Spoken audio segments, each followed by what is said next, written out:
Welcome to Stepping Stones Lección 30A, My Darling Calabazas, Part 1. Here are some of the words we'll use in today's story.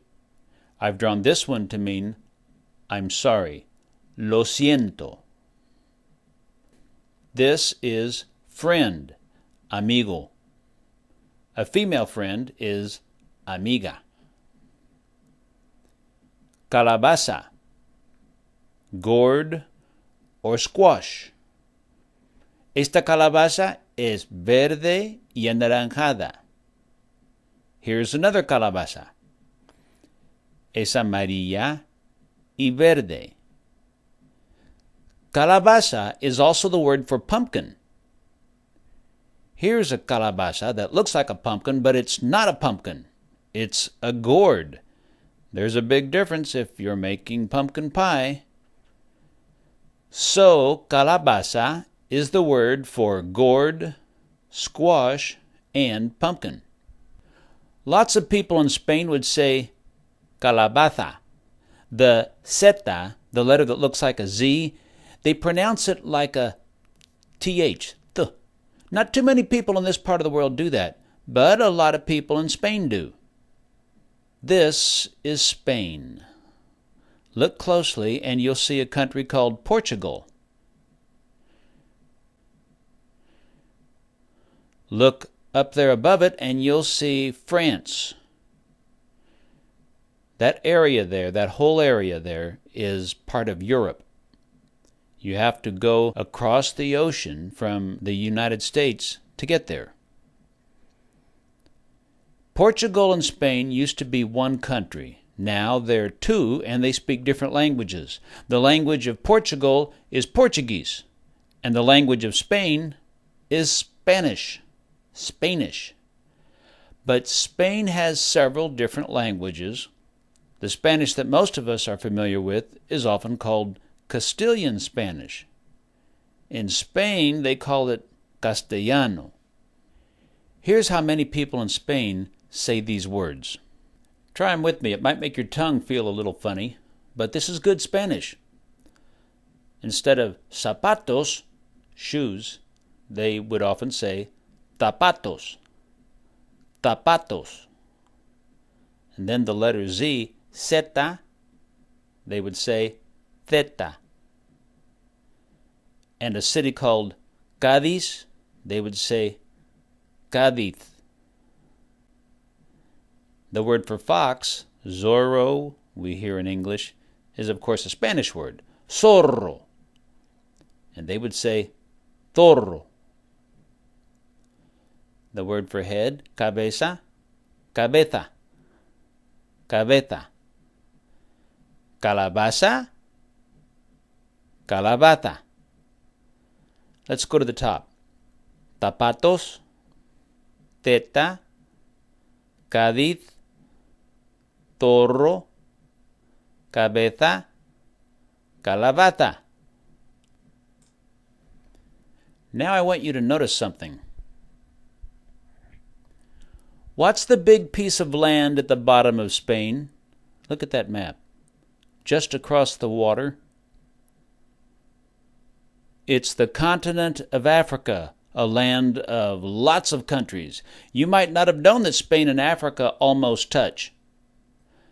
Another palabra we'll use today is ladrón, thief, and campesino, or granjero, is farmer.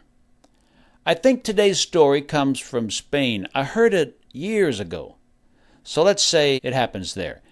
The farmer in the story is a very smart man from northern Africa, which of course is just across the water from España. I'll be changing the story a little and adding some things to it. Let's start with once upon a time. En otro tiempo, there was a granjero from Norte Africa who loved all the things he grew. He loved them so much that he would go out to each row of crops and each fruit tree in the mornings and say to them, Buenos dias, buenos dias, maíz. He would give a besito to each one and tell it he loved it. Te quiero mucho. He'd give them a besito y un abrazo. Oh, you little boogers, he'd say, you don't know how much I love you. Then he would go to the fruit trees and kiss each manzana and tell each manzana, oh, te quiero mucho, and give them a big abrazo. Oh, te quiero mucho. He gave besitos to every manzana. Then he would go to the pear trees and give a besito to each pera. Oh, te quiero mucho. I hope you had a good night's sleep. He knew every vegetable, everything he grew. He could call each by its nombre. Oh, Rafael, ¿cómo estás, amigo? Mi amigo bonito. Un besito for you y un gran abrazo. He went by the banana trees y dio un besito a cada banana. ¿Cómo estás? Estoy enfermo. Ay, pobrecita bananita. Lo siento. Las bananas especially loved his tenderness with them. Then he would go to the row of bell peppers and say to each one, Ay, pero estás muy verde. Buenos dias, muy buenos dias. Mucho gusto seeing you again. Mucho gusto talking with you again. Nice talking with you too, señor. Oh, Pedrito, qué bueno verte de nuevo esta linda mañana. Venimos todos con gusto y placer a felicitarte. Then he would go to the patch de cebollas. He took each cebolla in his manos, and he'd treat them very tenderly and look at them and say, Ah, muy bonita cebollita. Sometimes he made tortas out of his veggies or fruit. He loved them even more that way. Que rica, he would say. There's nothing about you veggies and fruit that I don't absolutely adore. But he loved nothing any more and nothing quite as much as he loved his calabazas. He knew them well. Esta calabaza se llama María. Y esta calabaza se llama Pepito. Y esta calabaza se llama Marcos. Marcos, Pepito, y María.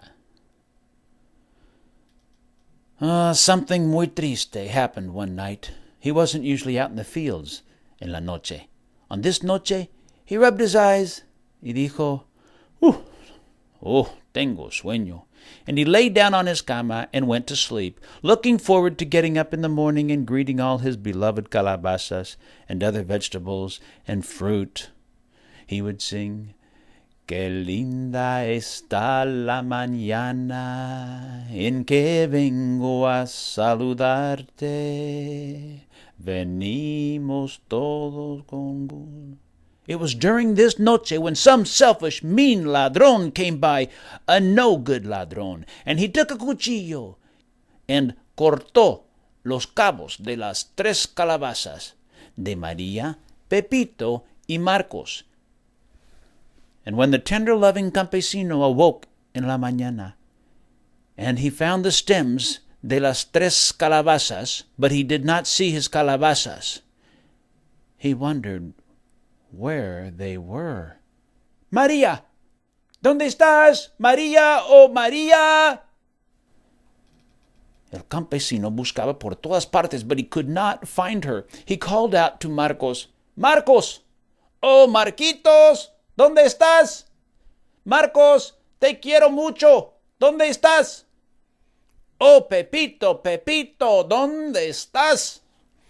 But Pepito, Marcos, y María did not answer.